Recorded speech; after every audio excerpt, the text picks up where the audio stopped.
नमस्कार दोस्तों, आपका एस ट्यूटर्स अकेडमी में स्वागत है। मेरा नाम वीरू नागर। मैं आपको भारतीय राज व्यवस्था में भारत का संविधान पढ़ाऊंगा। भारत की राज व्यवस्था ये एक सब्जेक्ट है। भारत की राज व्यवस्था ये एक सब्जेक्ट है, जबकि भारत का संविधान इसका ही एक पार्ट है। समझ में आया? भारत का जो संविधान है वो इसका एक पार्ट है, वो हमें पार्ट करना है। जो हमारे सिलेबस में, जो हमारे कॉम्पिटिशन्स एग्जाम्स में है, तो हमें भारत के संविधान से संबंधित प्रश्न पूछे जाते हैं, ना कि भारत की राज्य व्यवस्था से। राज्य व्यवस्था एक विषय का मामला है, जबकि भारत का संविधान उसका ही एक पार्ट है। तो भारत की राज्य व्यवस्था थोड़ा इस पर चर्चा कर लेते हैं। भारत की राज्य व्यवस्था,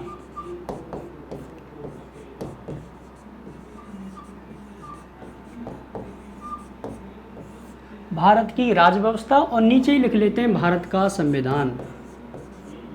क्या लिख लेते हो दोस्तों? भारत का संविधान।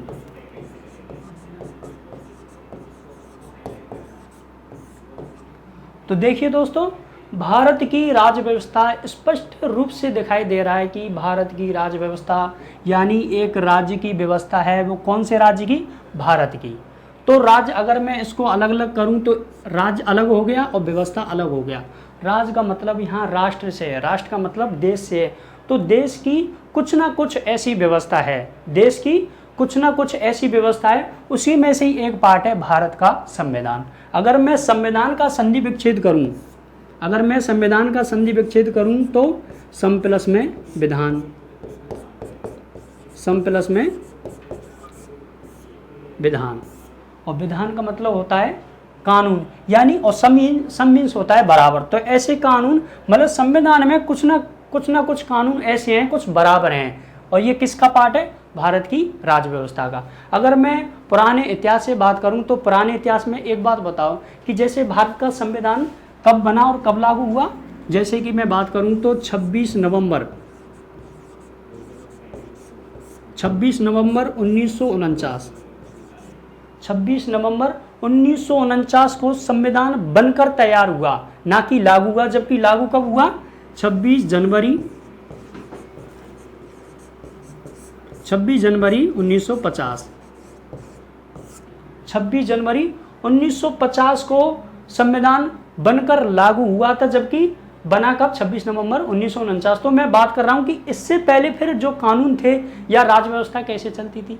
तो तुम लोगों ने अंग्रेजों के ज़माने में, चलो देखा तो नहीं होगा, लेकिन सुना होगा कि वहाँ राज्य की जो व्यवस्था कैसी थी? तानाशाही थी। तानाशाही का मतलब अपने हिसाब से कानून बना रहे, अपने हिसाब से ही दंड दे रहे। समझ में आया? तो इसीलिए हमें एक संविधान की जरूरत पड़ी, जिससे कि सभी को कुछ ना कुछ ऐसे अधिकार मिले, जिससे कि हम अपना नैतिक, भौतिक, बौद्धिक, मानसिक विकास कर सके। समझ में आया दोस्तों? तो ये भारत के संविधान की ये हम बात करेंगे, ठीक है। अब इसी में से मैं एक भारत के संविधान में से छोटी छोटी और बातें और बताऊंगा। जैसे कि भारत के संविधान में तुम्हें पता होगा कि भाग कितने हैं, अनुच्छेद कितने हैं, और जबकि अनुसूचियाँ कितनी हैं। तो थोड़ा थोड़ा इस पर डिस्कशन कर लेते हैं। जैसे कि मैं अगर भाग की बात करूं तो भाग कितने हैं? भाग 22 हैं। और अगर मैं अनुच्छेद की बात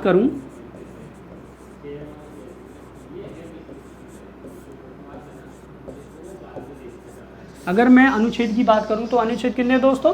395 अनुच्छेद हैं। और अगर मैं बात करूं अगर मैं अनुसूचियों की बात करूं तो अनुसूची कितनी है? 12। एग्जाम में कई बार स्पष्ट रूप से फैक्चुअल क्वेश्चन पूछ लेते हैं। फैक्चुअल क्वेश्चन जैसे कि भारत के संविधान में भाग कितने हैं, अनुच्छेद कितने हैं, अनुसूचियाँ कितनी हैं। तो तुम्हें पता लगा कि भारत के संविधान में भाग 22 हैं, अनुच्छेद 395, जबकि अनुसूची 12 है, ठीक है। तो ये भारत के संविधान से छोटी छोटी बातें हमने जैसे कि ये सीख ली। अब इसका फंडा क्या है?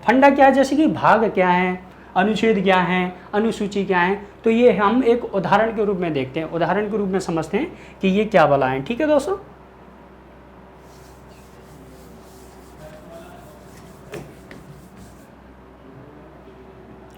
जैसे कि अगर हम भाग, अनुच्छेद एवं अनुसूची समझे, तो मान के चलोगे जैसे कोई इतिहास है, इतिहास विषय है।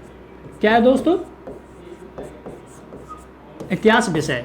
तो ये तो समझो भारत का संविधान हो गया, मान के चलो ये तो हो गया भारत का संविधान।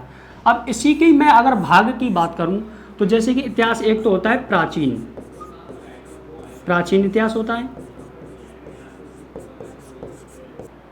एक होता है मध्यकालीन इतिहास,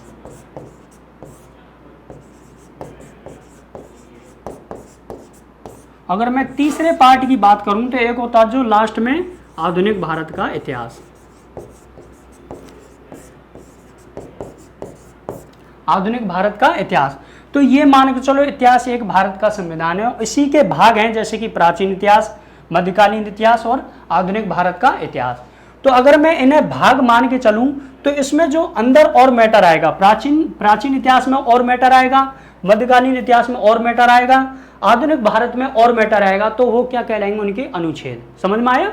तो कहने का मतलब ये है कि भारत के संविधान में जो भाग हैं वो एक तरह के ये पार्ट हैं, समझ में आए, एक तरह के पार्ट हैं, और उनमें जो अनुच्छेद आएंगे वो एक तरह के उनके ही क्या है, टॉपिक्स हैं। समझ में? तो एक जैसे टॉपिक्स, अगर मैं प्राचीन इतिहास की बात करूं तो इसमें केवल प्राचीन की बात चलेगी, समझ में आया, केवल प्राचीन की बात चलेगी।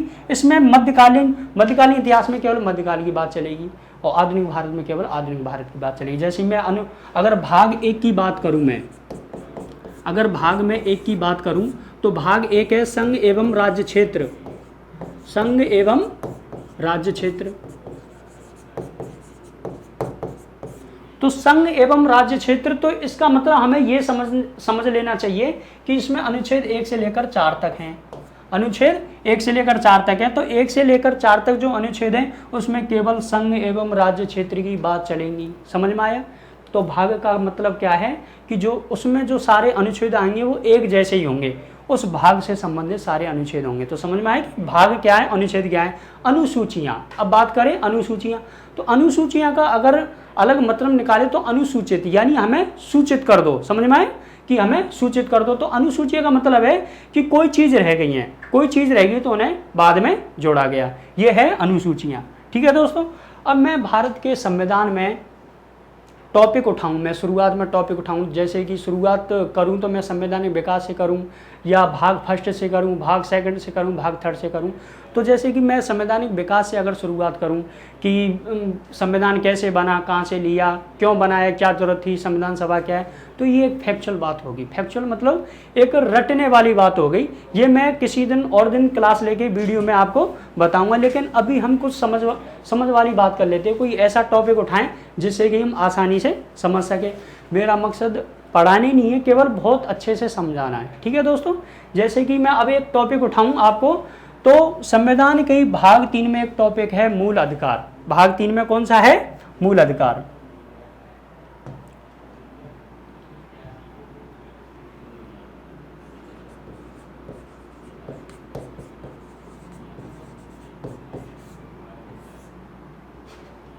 मूल अधिकार भाग कौन सा है? 3। अब दोस्तों मैंने अभी बताया कि भाग 3 में जैसे मूल अधिकार है, तो इसमें जो अनुच्छेद हैं वो अनुच्छेद 12 से लेकर अनुच्छेद 35 तक हैं। तो अब तुम्हें स्पष्ट रूप से आसानी से समझ में आ गया होगा कि इसमें जो अनुच्छेद 12 से लेकर 35 तक है, इसमें केवल किसकी बात चलेगी? मूल अधिकार से संबंधित बात चलेगी। किसकी बात चलेगी? केवल मूल अधिकार से संबंधित बातें चलेंगी। ठीक है, अब देखो मूल अधिकार ये क्या है, क्या बनाएं, कहाँ से लिया, अब इनके बारे में हम पढ़ेंगे। इनकी क्या पृष्ठभूमि है, इनको लागू करने के पीछे क्या कारण थे, ये वजह हम पढ़ेंगे अभी। तो देखो सबसे पहले अगर हम इसकी पृष्ठभूमि पढ़ें, मूल अधिकारों की पृष्ठभूमि पढ़ें। पृष्ठभूमि का मतलब है कि इनके पीछे वाले ऐसे भाग जो और कहीं भी लागू किए गए हैं क्या, मतलब मूल अधिकार और कहाँ कहाँ लागू किए गए इससे पहले, ये पृष्ठभूमि है इसकी मूल अधिकार की। ठीक है दोस्तों, तो सबसे पहले 1215 ईस्वी में, कब दोस्तों? 1215 ईस्वी में ब्रिटेन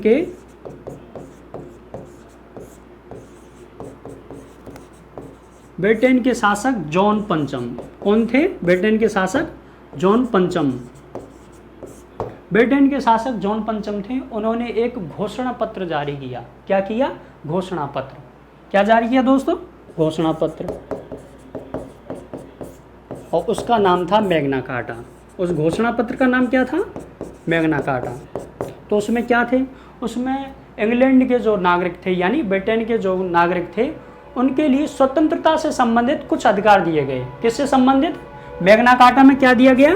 स्वतंत्रता से संबंधित, स्वतंत्रता से संबंधित, स्वतंत्रता से संबंधित कुछ अधिकार दिए गए। और उस जो अधिकार दिए गए उस घोषणा पत्र का नाम क्या है? Magna carta. इसीलिए भारत के संविधान में जो भाग 3 है मूल अधिकार, उसको भारत का मैग्ना कार्टा कहा जाता है। कई बार कंपटीशन से एग्जाम में आया हुआ क्वेश्चन है ये कि भारत का मैग्ना कार्टा कौन सा भाग है? भाग 3 मूल अधिकार। ठीक है दोस्तों, ये पृष्ठभूमि 1 हो गई। ठीक है, अब दूसरी पृष्ठभूमि की बात करें कि हमारे मूल अधिकार कहाँ से लिए गए हैं। ये क्वेश्चन कई बार आता है और कई बार आएगा भी कि हमारे मूल अधिकार कहाँ से लिए गए। तो हमारे मूल अधिकार अमेरिका के संविधान से लिए गए। ठीक है दोस्तों, कहाँ से लिए गए? अमेरिका के संविधान से।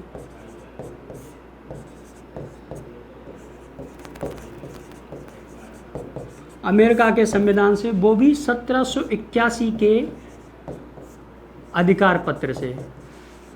अमेरिका के संविधान से 1781 के अधिकार पत्र से क्या लिए गए? हमारे मूल अधिकार। यानी अमेरिका के संविधान में जो 1781 में अधिकार पत्र आए उसमें अमेरिका से संबंधित क्या थे? मूल अधिकार। तो हमारे मूल अधिकार वहाँ से प्रभावित हैं। ये मूल अधिकार की पृष्ठभूमि होगी दोस्तों। ठीक है, अब बात करें कि मूल अधिकार क्यों जरूरी है हमारे लिए। ठीक है, तो अब ये बात करेंगे हम कि क्यों जरूरी है।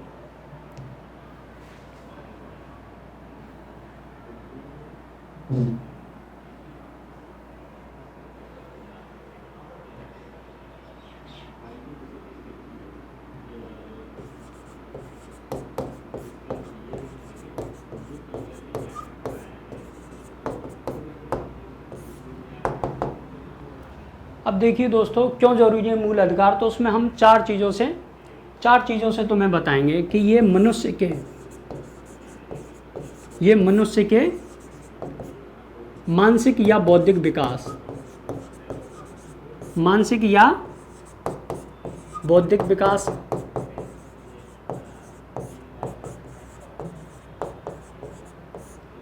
दूसरा है भौतिक विकास। एक तो हो गया मानसिक या बौद्धिक विकास, दूसरा हो गया भौतिक विकास।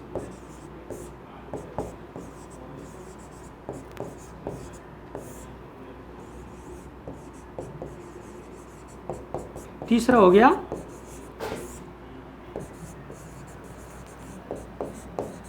आध्यात्मिक विकास, चौथा हो गया नैतिक विकास।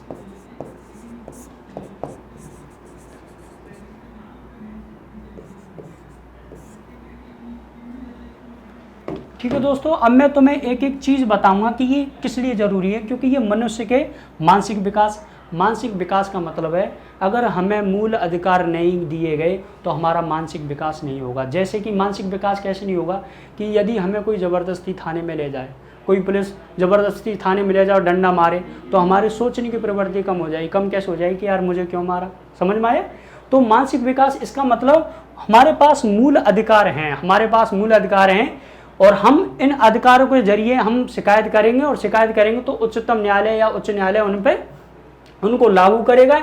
इसलिए हमारे लिए ये ज़रूरी है मूल अधिकार मानसिक विकास के लिए क्यों ज़रूरी है। अगर मैं बात करूँ भौतिक विकास, तो भौतिक का मतलब होता है जो चीज़ सामने दिखे, मतलब जिसे हम छू सकें, वो होता है भौतिक विकास। जैसे कि भौतिक विकास का मैं उदाहरण दूँ, यदि कोई हमारी गाड़ी चोरी हो गई, जैसे कोई गाड़ी चोरी हो गई तो हम रिपोर्ट दर्ज कराने गए थाने में, पुलिस वाले ने मना कर दिया कि भाई हम दर्ज नहीं कराएंगे। तो हम कहेंगे भाई हमने मूल अधिकार पढ़ के आए, तुम दर्ज करो नहीं तो हम तुम्हारी शिकायत करेंगे। तो वो ज़रूर शिकायत ज़रूर लेगा। ठीक है, समझ में आया? तो भौतिक विकास क्यों ज़रूरी है।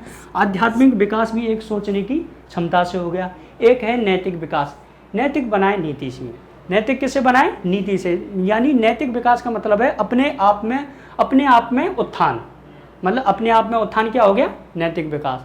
तो इसका मतलब समझ में आया कि मूल अधिकार क्यों जरूरी है, ताकि मनुष्य का मानसिक या बौद्धिक विकास हो सके, भौतिक विकास हो सके, आध्यात्मिक विकास हो सके या नैतिक विकास हो सके। ठीक है दोस्तों, अब बात करें मूल अधिकार मतलब ये है क्या है, मूल अधिकार क्या है। अगर मैं बात करूं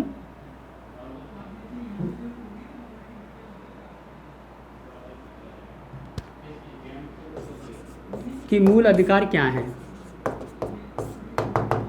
अगर मैं इसकी संधि विच्छेद करूं तो संधि विच्छेद करूं मूल, मूल प्लस में अधिकार, और मूल को क्या बोलते हैं, मौलिक, इसे मौलिक भी बोल सकते हैं। तो यानी ये मूल है, मतलब मूल का मतलब होता है जड़, समझ में आया क्या होता है मूल का मतलब, क्या होता है जड़, और जड़ पर एक पेड़ टिका होता है, समझ में आया। तो इसीलिए मैंने अभी बताया ना कि मूल अधिकार वे हैं जिन मूल अधिकार वे हैं जिन पर मनुष्य का भौतिक, मानसिक, आध्यात्मिक एवं नैतिक विकास टिका हुआ। आप समझ में आया कि ये मूल अधिकार क्या है। तो मूल ये इसलिए हैं क्योंकि इन्हें संविधान में एक तो इनका उल्लेख है, दूसरी बात ये उच्चतम न्यायालय द्वारा गारंटी दी गई है कि मूल अधिकारों से तुम्हें कोई भी नहीं, मूल अधिकारों से तुम्हें कोई भी नहीं, मतलब कोई भी नहीं छीन सकता तुम्हें मूल अधिकारों से, समझ में आया। तो ये मूल अधिकार एक तो इसलिए क्योंकि उच्चतम न्यायालय द्वारा क्या दी गई है, गारंटी दी गई है एवं संरक्षण दिया गया है। ये मूल अधिकार इसलिए जरूरी है। एक मैंने अभी बताया कि इससे मनुष्य का मानसिक, भौतिक एवं बौद्धिक विकास हो सके। ठीक है दोस्तों, अब मैं मूल अधिकार में क्रम से वर्णन बताऊंगा, अनुच्छेद 12 से लेकर अनुच्छेद 35 तक। एक एक मूल अधिकार तो मैं आसानी से समझा दूंगा, रटा भी दूंगा। ठीक है दोस्तों,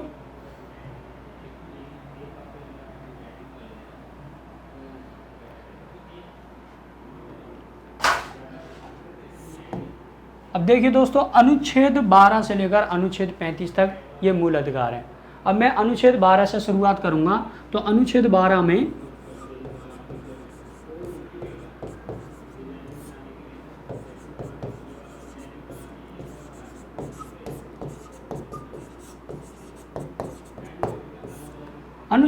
में राज्य की परिभाषा दी गई है। किसकी दी गई है दोस्तों, राज्य की परिभाषा। जैसे कि अब देखो, अनुच्छेद 12 हो गया राज्य की परिभाषा। मैं अनुच्छेद 13 की बात करूंगा तो उसमें आएगी विधि क्या है, विधि की परिभाषा है। तो कहने का मतलब ये है, अनुच्छेद 12 ने राज्य घेर लिया, जबकि अनुच्छेद 13 ने विधि घेर ली। अब आगे कहने का मतलब है जो 14 से 35 तक आएंगे, 14 से 35 तक जो भी अनुच्छेद आएंगे, तो वो कहने का मतलब ये है कि अगर राज्य और विधि तुम्हारे अनुच्छेद को छीने, मतलब तुम्हारे मूल अधिकार को छीने, तो हम उस पर कार्रवाई करेंगे। कौन करेगा, सुप्रीम कोर्ट करेगा सीधा। ठीक है, तो अनुच्छेद 12 में राज्य की परिभाषा दी गई है। तो इसमें बताया कि राज्य में कौन कौन शामिल हैं। ठीक है दोस्तों, इसमें क्या बताया, अनुच्छेद 12 में बताया कि राज्य की परिभाषा में कि राज्य में कौन कौन शामिल हैं, इसे हम पूरी तरीके से समेट लेंगे। तो पहली मैं बात करूं तो अनुच्छेद 12 में राज्य की परिभाषा में पहला जो शामिल है वह है केंद्र सरकार। क्या है, केंद्र सरकार प्लस में संसद। ये हो गई केंद्र स्तर पर बात। ठीक है, तो राज्य में क्या क्या आ गए, राज्य में आ गई केंद्र सरकार प्लस में संसद। अगर दूसरी बात करूं मैं तो सभी राज्य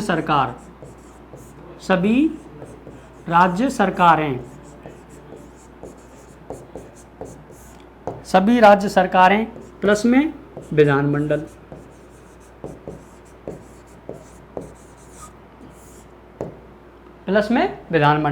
ये दो हो गए। तीसरा पार्ट करूं और राज्य में कौन कौन आ रहा है, राज्य में सभी स्थानीय निकाय, स्थानीय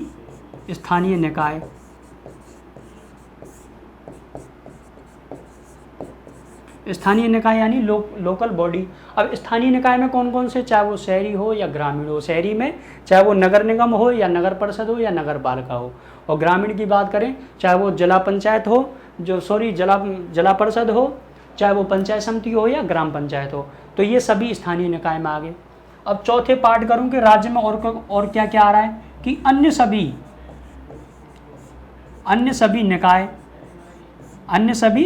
निकाय, चाहे वो वैधानिक, यानी वैधानिक का मतलब है विधि द्वारा स्थापित, चाहे वो वैधानिक हो या गैर संवैधानिक, चाहे उनका संविधान में वर्णन हो या ना हो,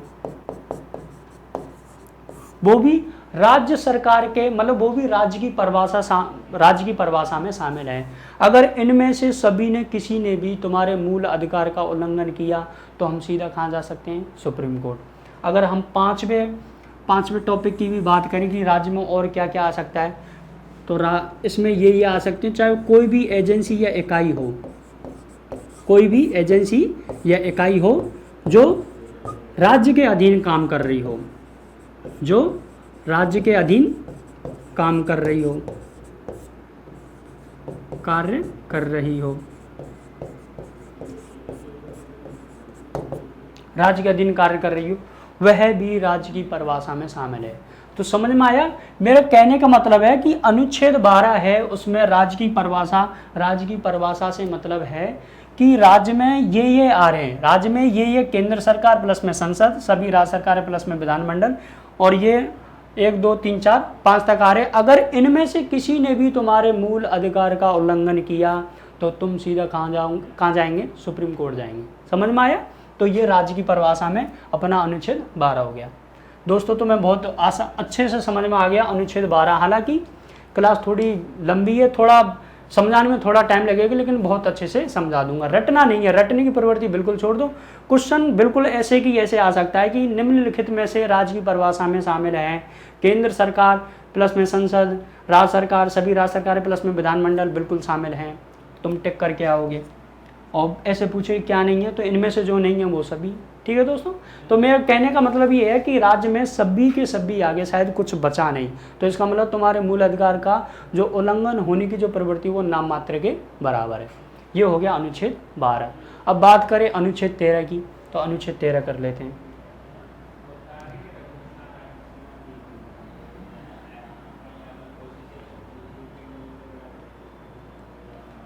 तो दोस्तों देखिए, अब करेंगे अनुच्छेद 13। अभी अपन ने अनुच्छेद 12 में पढ़ा राज्य की परिभाषा की। अगर राज्य में अभी बताया कि इनमें से कोई भी तुम्हारे मूल अधिकार को उल्लंघन करेगा तो तुम कहाँ जाएंगे? Supreme court. ऐसे ही अनुच्छेद 13 में बताया। अनुच्छेद 13 में क्या बताया है? विधि की परिभाषा।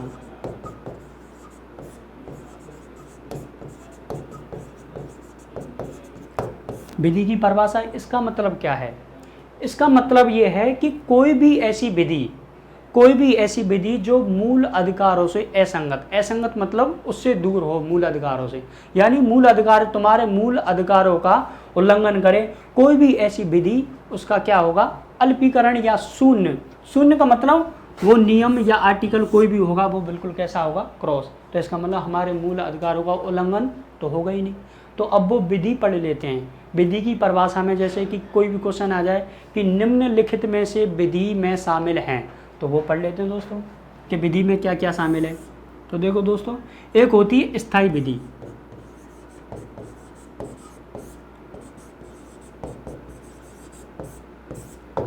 एक होती है स्थायी विधि। स्थायी विधि का तुम्हें स्पष्ट रूप से समझ में आ रहा है। स्थायी मतलब परमानेंट। कोई ऐसी विधि, मतलब विधि का मतलब कानून, कोई ऐसा कानून जो परमानेंट लागू कर दिया। तो परमानेंट लागू कौन सा क्या कर सकता है? कौन सी संस्था कर सकती है? वो अगर मैं केंद्र की बात करूं तो वो केवल क्या है? संसद।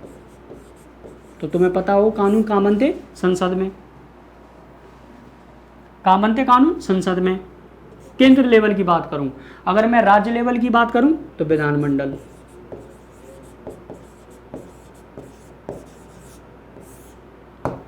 अच्छा, एक चीज और क्लियर कर लेते हैं यहाँ कि संसद में क्या क्या आता है और विधानमंडल में क्या क्या आता है, ये यहाँ क्लियर कर लेते हैं। तो देखो दोस्तों, संसद लोकसभा प्लस में राज्यसभा, लोकसभा प्लस में राज्यसभा प्लस में राष्ट्रपति, इन तीनों से मिलकर संसद का निर्माण होता है। कैसे कि लोकसभा एवं राज्यसभा ये सदन है, तो वो राष्ट्रपति इसलिए शामिल है, राष्ट्रपति भी इसलिए शामिल है कि यदि कोई भी बिल आया यहाँ पेश किया तो वो एक्ट अधिनियम तभी बनेगा जब राष्ट्रपति उस पर हस्ताक्षर करेगा। तो समझ में आया कि राष्ट्रपति भी संसद का अभिन्न अंग है। क्या है? अभिन्न। देखो इसमें अंतर समझिए, अभिन्न मतलब उससे भिन्न नहीं है, शामिल है लेकिन उससे भिन्न नहीं है राष्ट्रपति। तो राष्ट्रपति के जब तक हस्ताक्षर नहीं होंगे तो कोई भी बिल एक्ट नहीं बन सकता। समझ में आया? तो ये संसद के पार्ट हैं। कभी क्वेश्चन आ जाते हैं संसद में निम्नलिखित में से संसद में शामिल है, तो क्या है? लोकसभा, राज्यसभा, राष्ट्रपति, राज्यपाल। तो 3 शामिल है जबकि राज्यपाल शामिल नहीं है। ठीक है। अगर हम बात करें विधानमंडल, तो विधानमंडल 2 पार्ट से बनता है। एक तो है विधानसभा और एक है विधान परिषद। विधान परिषद दोनों से मिलकर क्या बनता है? विधानमंडल। अगर मैं राजस्थान की बात करूं तो हमारे यहाँ विधानसभा तो है लेकिन विधान परिषद नहीं है। तो कहने का मतलब हमारे यहाँ विधानमंडल नहीं है लेकिन विधानसभा है। तो इसका मतलब विधि में विधानसभा ही नहीं बल्कि विधान परिषद भी शामिल होगी। कहने का मतलब विधानमंडल ले लिया, यहाँ विधानसभा नहीं कहा, विधान परिषद नहीं कहा, क्या कहा? विधानमंडल। ठीक है दोस्तों, तो ये तो हो गई स्थायी विधि। पहला पार्ट हो गया स्थायी विधि। विधि की परिभाषा में क्या क्या शामिल है? अगर कोई भी ऐसी विधि जो तुम्हारे मूल अधिकारों का उल्लंघन करे वो कैसी हो जाएंगी? निरस्त हो जाएंगी। ठीक है, और जहां जहां तक उल्लंघन करे वहां तक उनका अल्पीकरण हो जाएगा। समझ में आया? तो ये हो गई स्थायी विधि। अब मैं दूसरी विधि की बात करूं, अगर चलो ठीक है कोई कानून संसद नहीं बनाए या विधानमंडल नहीं बनाए, और तरीके से भी तो कानून बन सकते हैं। कैसे? अगर मैं बात करूं स्थायी विधि,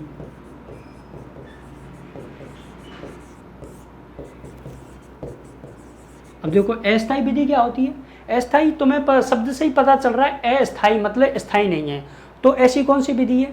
राष्ट्रपति ऐसी विधि है। अगर मैं केंद्र लेवल की बात करूं तो राष्ट्रपति अध्यादेश द्वारा ऐसी कोई विधि ला सकता है, बिल्कुल ला सकता है। तो ये हो गई अस्थायी विधि। अगर मैं राज्य लेवल की बात करूं तो राज्यपाल अध्यादेश द्वारा कोई भी विधि ला सकता है। तो इसका मतलब अस्थायी विधि में राष्ट्रपति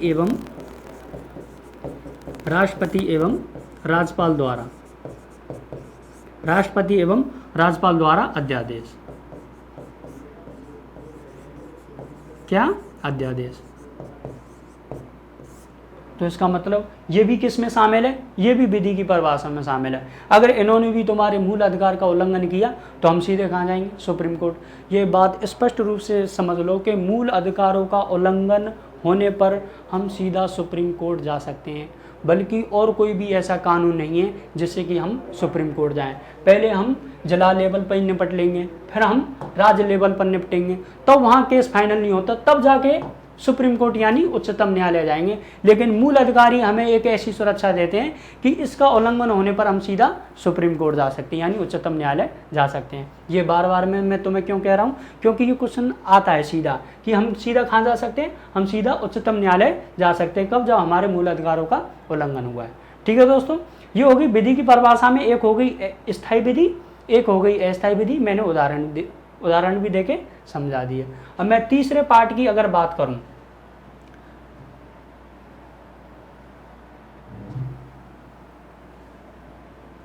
अगर मैं तीसरे पार्ट की भी बात करूं तो एक हो गई, पहला पार्ट स्थायी, दूसरा अस्थायी, तीसरा पार्ट प्रत्यायोजित विधि। कौन सी दोस्तों? प्रत्यायोजित।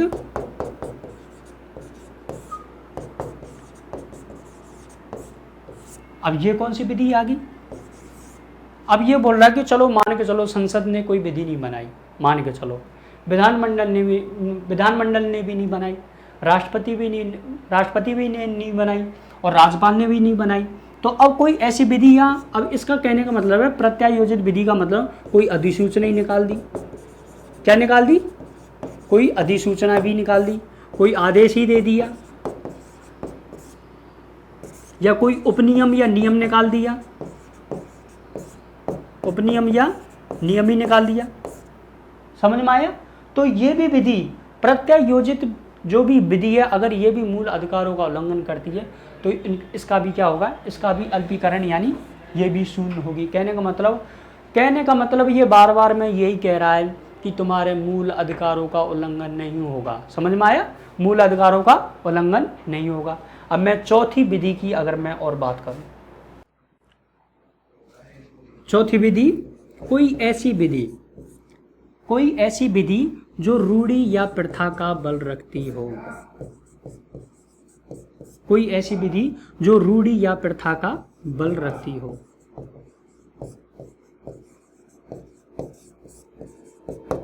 जैसे कि तुम रूढ़ि या प्रथा तुम जानते होंगे कि पुराने टाइम में, पुरानी यानी 1900 जब हमारा देश आज़ाद हुआ उससे पहले कई विधि थी, उसके बाद भी कई ऐसी रूढ़ि या प्रथा थी। जैसे कि दहेज प्रथा, ये पहले मान्य थी, ये पहले क्या थी? मान्य थी, लेकिन अब नहीं है। कन्यावध पहले मान्य था लेकिन अब नहीं है।